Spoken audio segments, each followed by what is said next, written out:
Okay. So we are here for the last day of Overcome Overeating Emotions. I hope you guys are ready because today is going to be awesome. If you are watching the replay, go get your cup of tea, go get your coffee, get a notebook, a notepad. This one is going to be super fun. Let me put my phone on silent. This is going to be fun. And hey, whoever hopped on, I'll just turn my phone on silent. Hey, Alicia, I can't say the whole time, but I'm here for now. Yes, I'll go fast through the beginning of it for you. I was just getting started. I had to pee. I didn't leave enough space between the last thing I had going and then this one, so I was running to the bathroom. So I hope you guys have your tea or coffee, whatever you want. It's like straight up noon, or your lunch. I just haven't gotten there yet today. Well, you know what? Let's do this. Let's just go ahead and get started on the beginning part because the beginning part is all the like sciencey stuff, the emotion stuff, and then we'll get to the journal prompts because there's several journal prompts and I want to get through them all today. So whoever hops on, and if you're watching the replay, you can catch it later too. Okay. Okay. So let's talk emotions and eating and overeating, right? I forgot my lipstick again today. Sorry, guys. Oh, well. Actually, I didn't forget. I put it on in the morning, and then it just kind of dwindled. Okay. So I wanted to save emotions for the very last day because it's so big. Emotions is just one of those things where we always think of when we think overeating. We tend to think overeating and like I'm stressed out, hey, whoever popped on, I'm tired, I'm sad, I'm frustrated. We always kind of put these two things together. And most of the time, this is what's interesting about it, most of the time people are self-aware enough to know what emotion is driving the overeating, right? Like they kind of have this idea of what is driving that. Like I was super stressed out and I went and got a burger, or you know, I was really sad and I ended up eating ice cream or whatever it is, right? So the why isn't really what we're going to be talking about today. It's more or less all of the things that add up to that why that we're going to talk about today. So let's go through what emotional hunger really looks like, because some of us get kind of confused between emotional hunger and physical hunger. So this is how you know if it's emotional hunger or if it's regular, actual like physical hunger. So emotional hunger comes on suddenly, like super quick. It's an instant kind of thing. It feels overwhelming. It feels urgent. Like it almost feels as if, I'm trying to channel like what it feels like for me. It almost feels like it's being driven by something outside of yourself. Does that make sense? While physical hunger, it's going to come on gradually. Like you're going to notice like, oh, hey, I'm starting to get hungry and it's, you know, lunchtime. It's a gradual thing. And you're pretty much going to eat anything when you're hungry. Like if you're really hungry, it doesn't matter what someone gives you, you're going to eat it, right? And if you're really thirsty, it doesn't matter what you're going to get. Like even if they just give you water, you're going to drink it because you're really thirsty. Whereas emotional hunger, it is a craving of a specific food. So this kind of goes into cravings, which we talked on the first day, right? And it also kind of touches on the trigger foods that we talked about yesterday, because trigger foods are often the foods that we emotionally driven overeating. Does that make sense? Okay.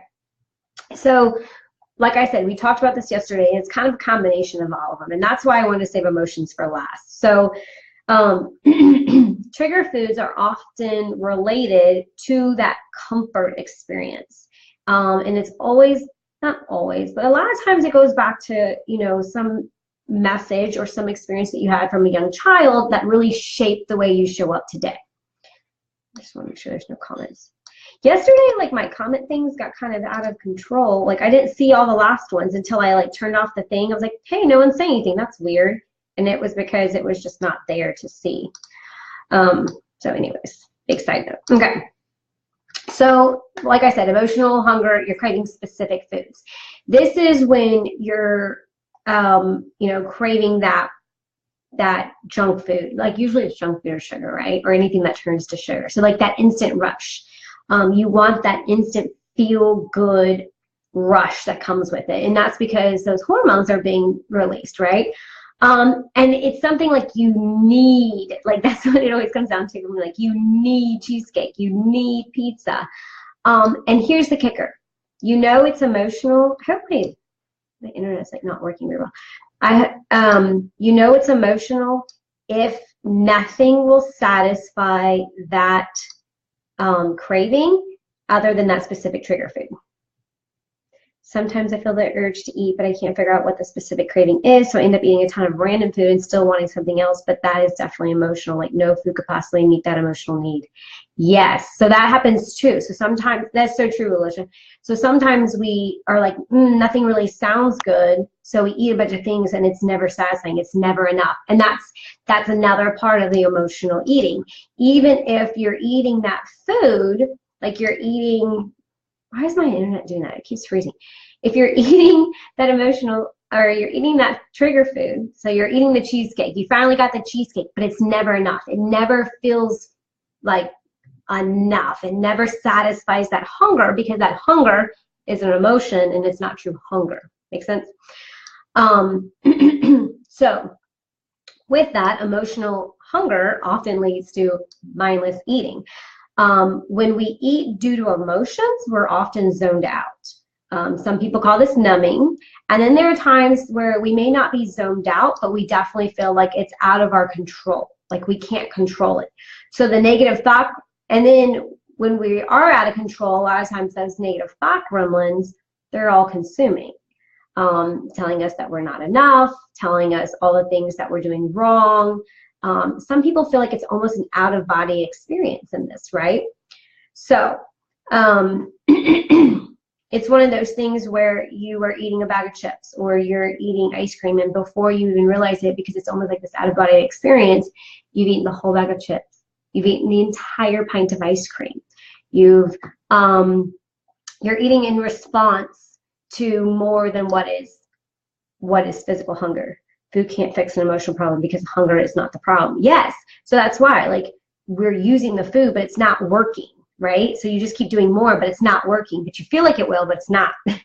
So it's one of those weird cycles that we get into, because the thing is, emotional hunger is not satisfied once you're full. You'll just keep wanting more and more, and you often, if it's emotional eating, you're often going to eat until you are uncomfortably full. Like that's that word, stuffed, right?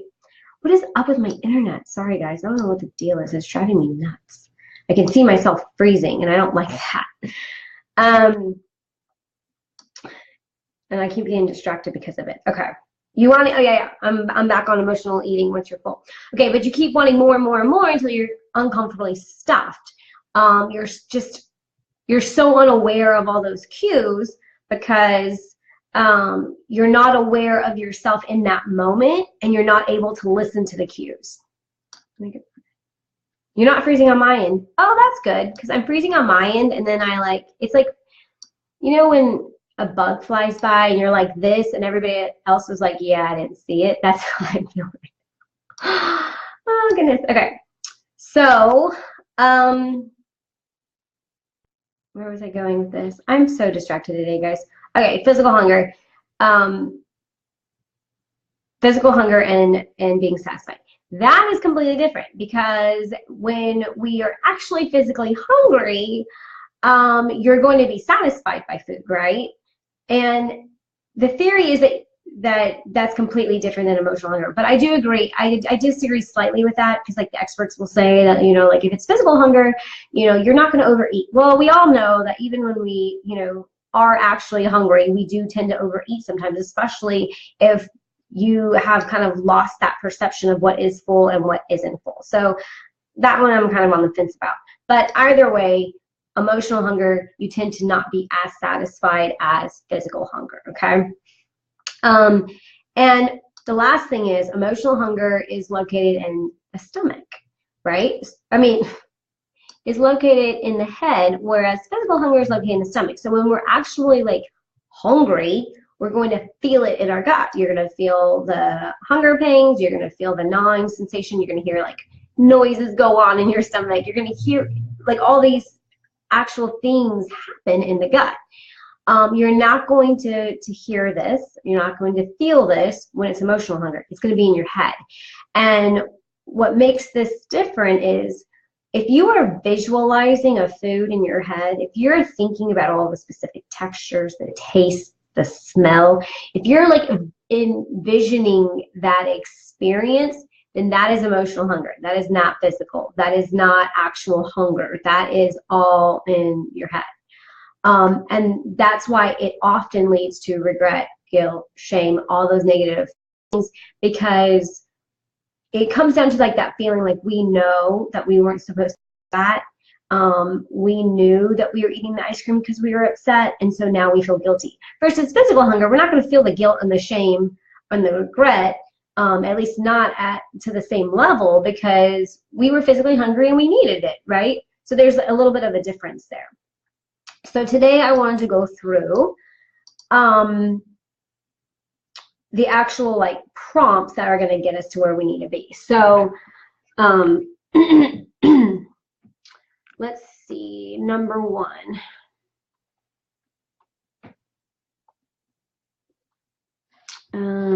Okay, prompt one. I want you to write out the very first experience that you overate. I want you to write all the facts about it, like why did you overeat? Was it, and then I want you to think to yourself, was it driven emotionally or situationally? And this could definitely have been driven situationally. So don't like think that you have to find an emotion to be attached with it. It can definitely be situationally. So I'm going to give you a few minutes to do that.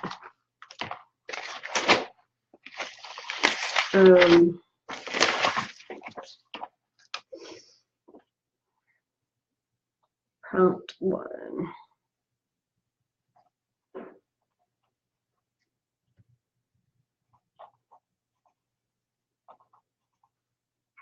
I know this one in my head.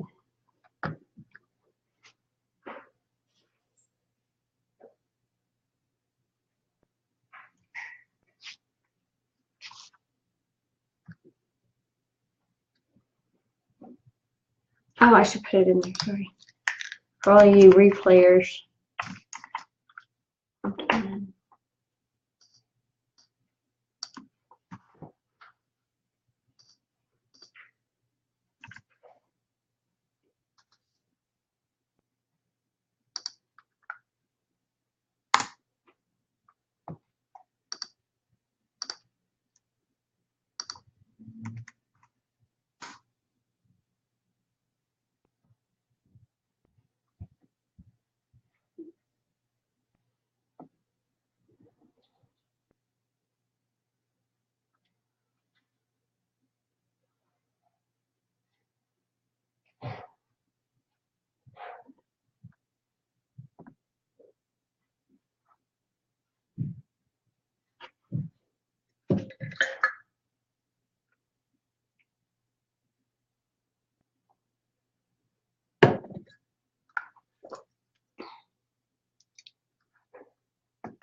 Just comment in that thing when you're done.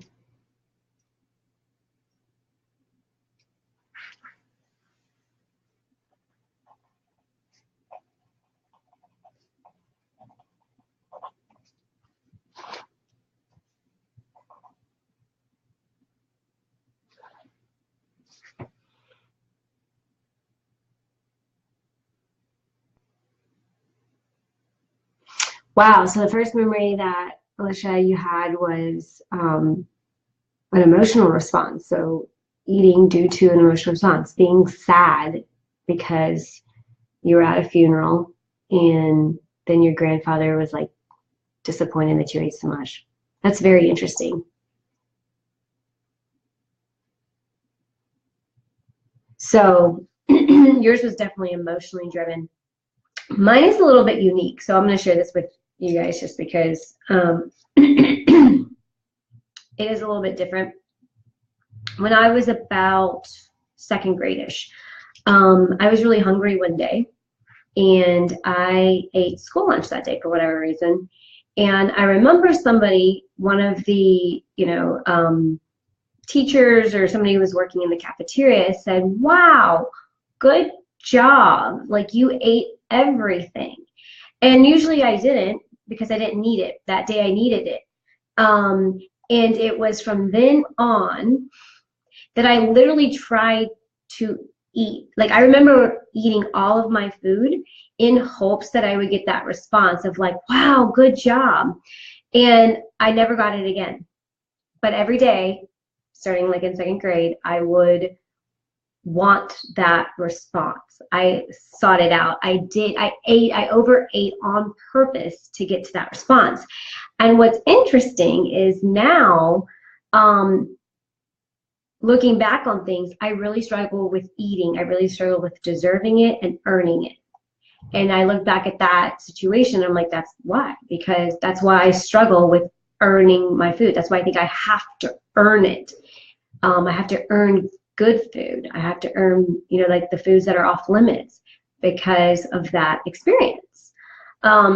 So mine wasn't driven emotionally originally. It was driven situationally. So I'm just using this as an example because Alicia's was very much grounded in emotions. It was very much grounded in sadness. And when I was sad, I didn't want to feel that way.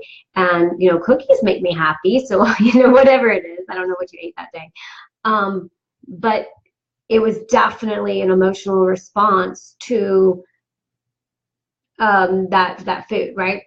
So prompt 2 is, what emotions did you feel after that experience, and what did you want from that experience? So not only what did you feel after, but what did you want out of that experience, that food experience? So let me prompt 2.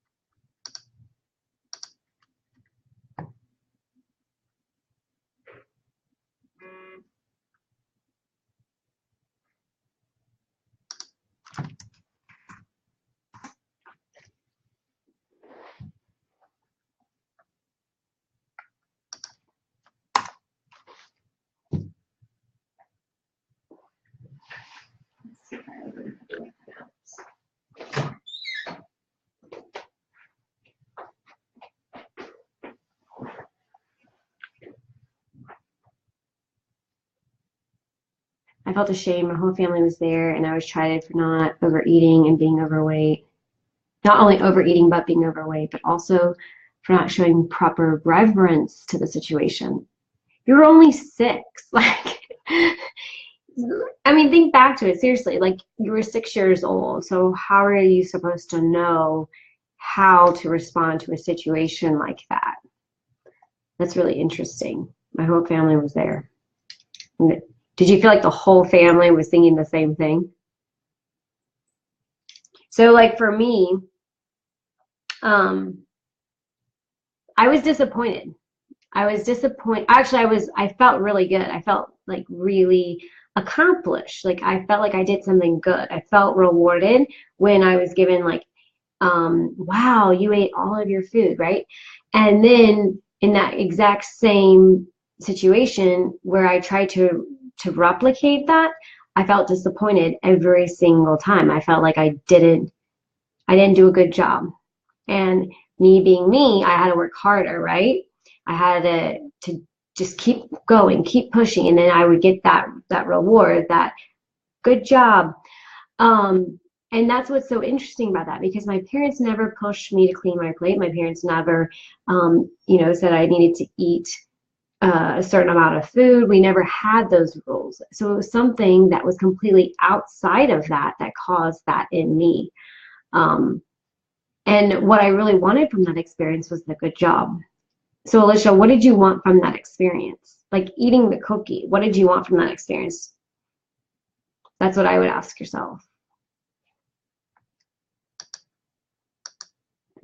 Prompt 3, name the emotions you now often experience the most before overeating.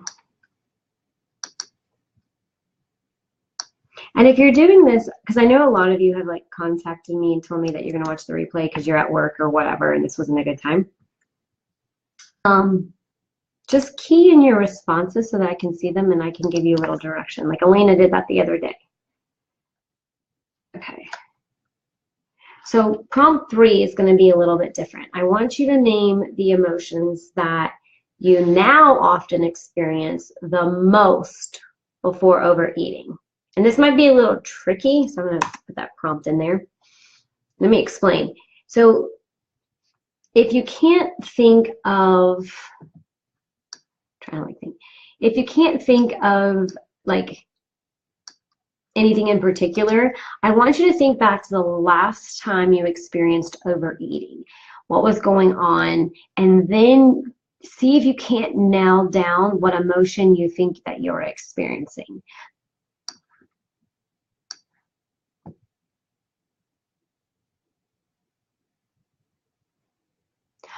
Oh, Alicia, yes. That is so true, because when we have funerals, because food is love, right? When we have funerals, we're like, you need to eat, and everyone's bringing this food, so you're like, oh, this is what we do, we eat, and then you get like disciplined for actually eating it. Wow. So you're like, hey, I thought I was supposed to be doing this, and now I'm getting in trouble because I was doing it. Very interesting.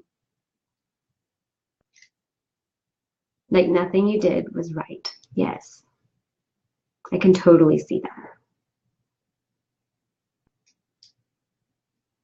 So it wasn't any one food. It was just in general, you thought you were supposed to eat, but you weren't. But you weren't. All this food on the table, but you're not allowed to eat it. Yeah. That is interesting, right? So name the emotions you now often experience before you eat or overeat. Not before you eat, just overeat.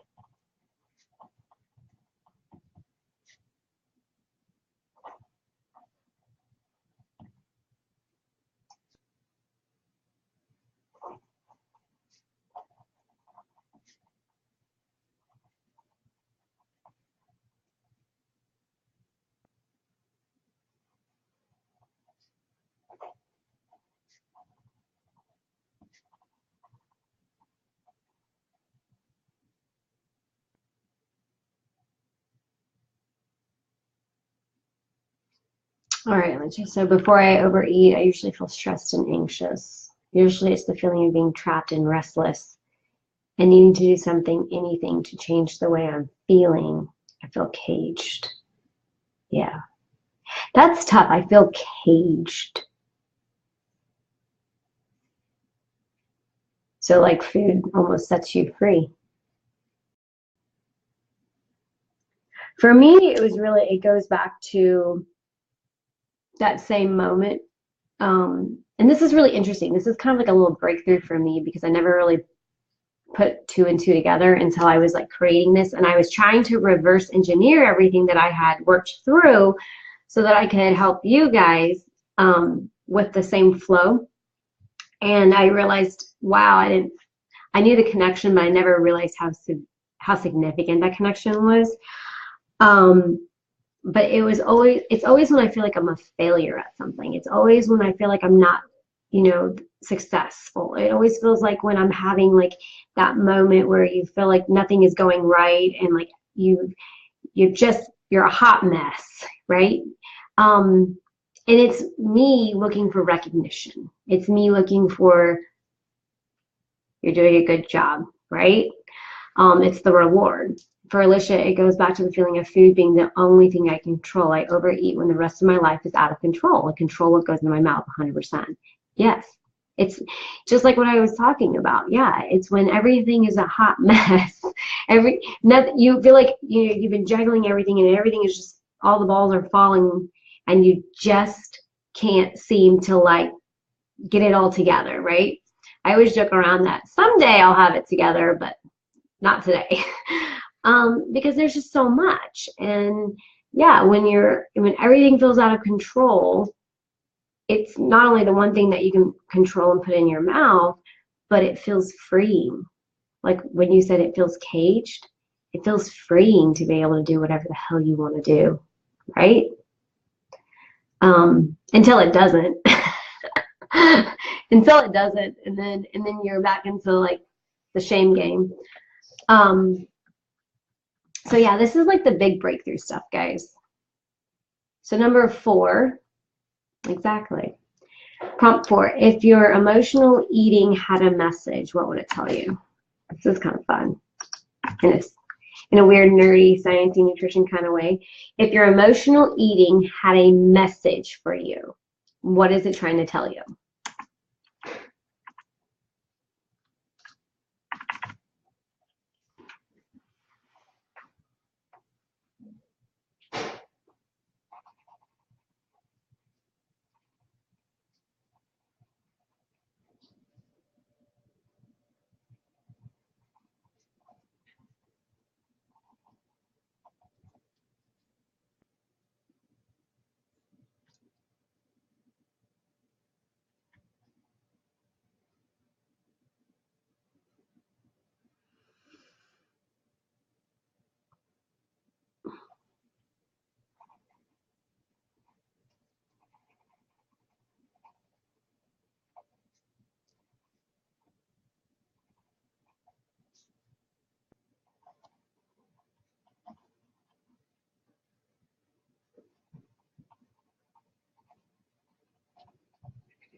I know, Alicia, right?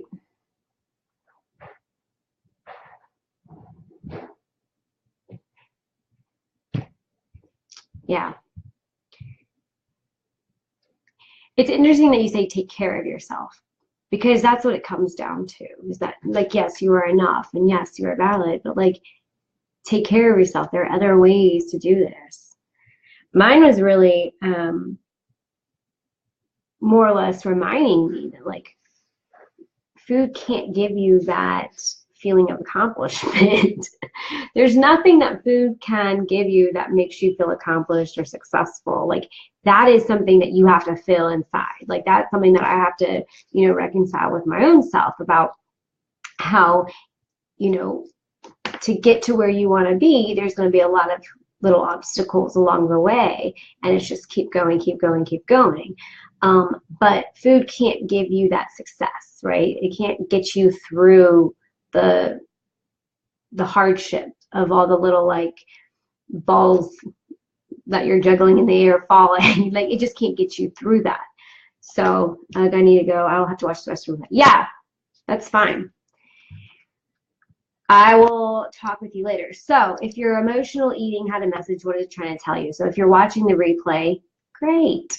Go ahead and do that. Let me know what it feels like to you. The next one is, what do I want food to do for you? Okay. So the next one is, what do you want food to do for you at your core? Sorry, I mixed this up. Okay. So if you're watching the replay, I'll just talk through it because there we go.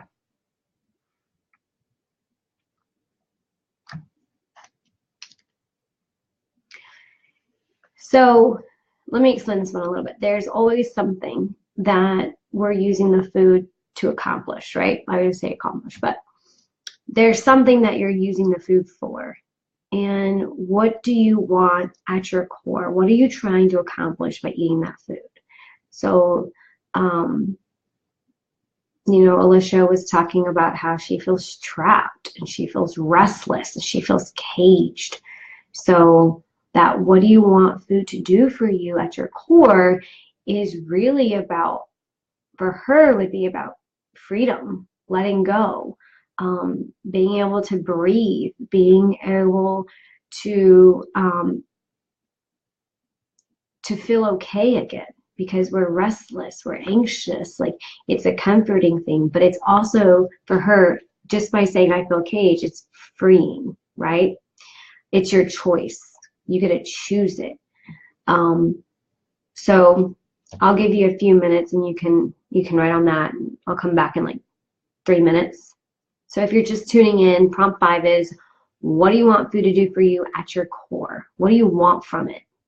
Like, and that when we're talking about, like, it's the trigger food. What do you want this food to do for you when you're overeating? What are you trying to accomplish with it?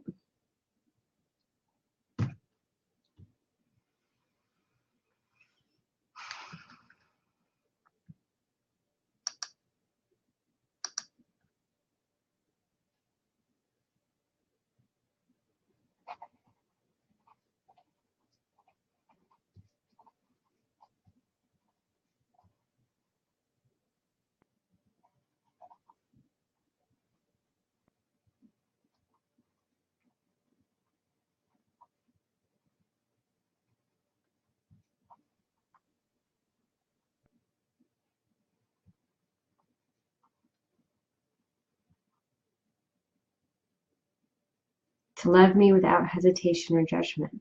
That's a great one, Rebecca. Seriously, that's good stuff. So for me, it's really, I want food to tell me that I'm enough. I want food to tell me that I'm successful enough, that I'm good enough, that I'm worthy enough. You know, I want that food to tell me that no matter what I do, like, I did a really good job, right? I'm doing this life thing really well. And Rebecca, yours is all coming back down to love. To love me without hesitation or judgment. Unconditional love. That's unconditional love, right? With no judgment. That's like the mama kind of love. Like, it doesn't matter what your kid could do. Your kid could be a serial killer and you have that unconditional love for them, right? And I'm not like knocking that. I'm just saying. But yeah, it's that unconditional love. So prompt 6 is the very last prompt. And if you're watching the replay, here's the prompt.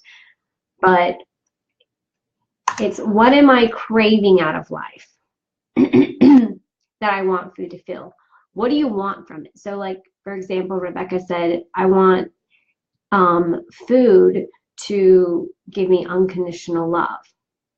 So what are you craving out of your actual life? Where's the disconnect between unconditional love and your life? Like, and how that influences your life or how that applies to your life. Me, it's the accomplishment stuff, right? The earn it. I need to feel accomplished. I need to feel like I've earned something, like I've done a lot of hard work. I put in that work. So what am I craving out of my life that I'm using food to fill?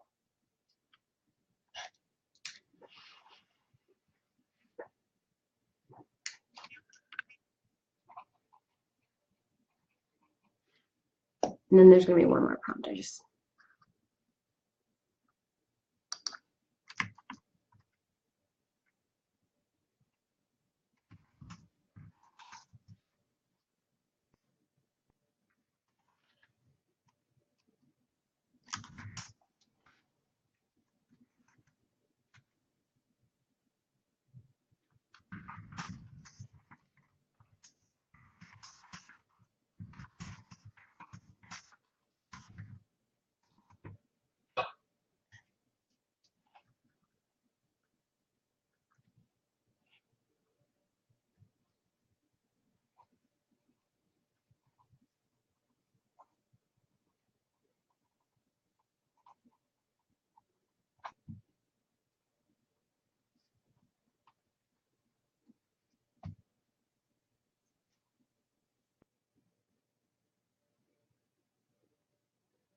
I feel like I'm constantly proving myself to family and friends that my past mistakes never go away, so I want to fill that void. Yes, Rebecca. Hold on, let me see if that disconnect in my relationship. Yes. So I wrote something very, very similar to you. I always want to feel accomplished. There's like something about being successful for me that really drives me. I'm a very ambitious person, and so I really want to be successful. And when I'm not feeling accomplished enough is when I turn to food. And it's less now, obviously, because I've done the head and heart work, but it still is there, right? Even if you don't actually go through with it, it's still there. It's still kind of like, hey, right here, just let you know. And so when you go dig deeper, so like for me, I would say, okay, well, why? Why do I need to feel accomplished? Because I worry that I'm not doing enough. I'm not measuring up. I'm not living out my fullest potential. And then I would go into that, well, why? Why do you feel like you're not measuring up? Why do you feel like you're not living to your fullest potential? And then you start going through all the things that, I'm not where I want to be. I'm not where I thought I was going to be at this age. Like you go through all of those things that add up to that, right? So Rebecca, for you, it's like, you feel like you're constantly proving yourself because of things that you've done in your past, right? Things that didn't, maybe you didn't feel as successful with, things that didn't go as planned. So you feel like you're constantly proving yourself. So my question to you would be like, why do you feel like you need to prove yourself? And it's, well, because my family and friends think less of me. Why is it important that your family and friends, think differently of you, right? Like, why is it important to prove it to your family and friends? And you keep going through those whys until you get to like that root. And really, for me, it's not measuring up. It's not measuring up. It's not doing enough. It's not being enough. It's not having that recognition because I didn't do enough, right?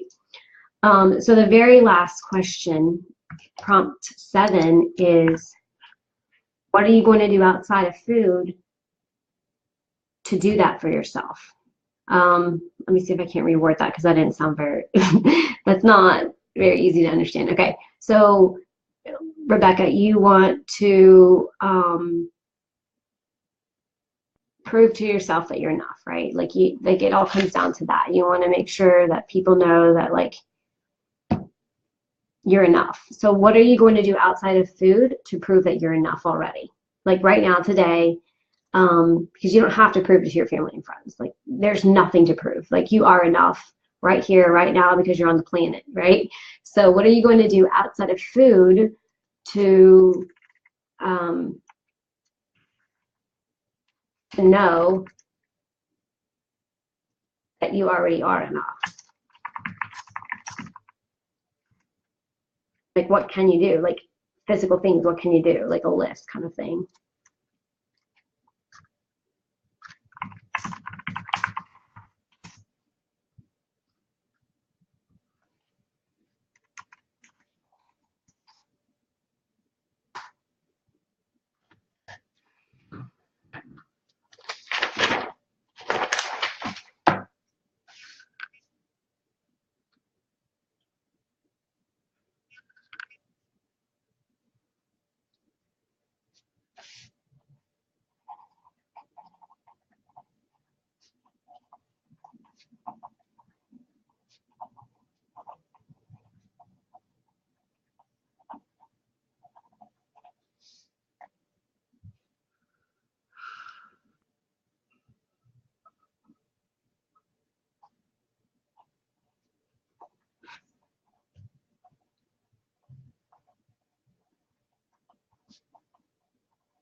So question or prompt 7 is, what are you going to do outside of food to know that you're already enough? To all the things I've neglected because I was so preoccupied with proving myself. So enjoy nature, travel, rediscover music, yoga, meditation. Yes, exactly. Because that is actually fulfilling. the food can never actually give you the emotional response that you want, that you're seeking with the food. But that can, like traveling, experiencing nature, like going for a walk, going for a hike in the mountains, whatever it is that you do, that can actually fulfill you in a way that food can never do it, right? So like for me, I need to feel accomplished. Like I need to have that in my life. Yes, I know I'm inherently worthy and all of that, but just me being me, I like that feeling of accomplishment. So I need to do all the things that make me feel accomplished, you know, spending a lot more quality time with my kids. That makes me feel like a better mom. Spending more quality time with my husband. That makes me feel like a better mom. You know, serving my clients. That makes me feel accomplished, right? So all of those things that really, really fill me up is what I need to do for myself. Just like Rebecca, like doing all of those things that fulfills you, that will do it for you. So that is, if you're watching the replay, that is the end of our course, our free class this week.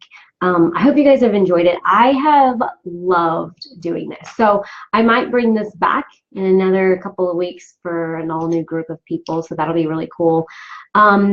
If this was something that really sparked something in your heart, if this is something that you were like, man, I really appreciate this and I learned so much about myself and I want to do more, go deeper, all that good stuff. I get it. I understand. I've had people, you know, PMing me saying, okay, like I had a big breakthrough yesterday. What do I do? You know, well, what's the next step? So if you're in that place in your life where you're looking at the next step, just PM me. And I set up, you know, we'll just talk. You tell me your story. And then we can see if we're a good fit to work with each other. I can tell you about, you know, programs I have.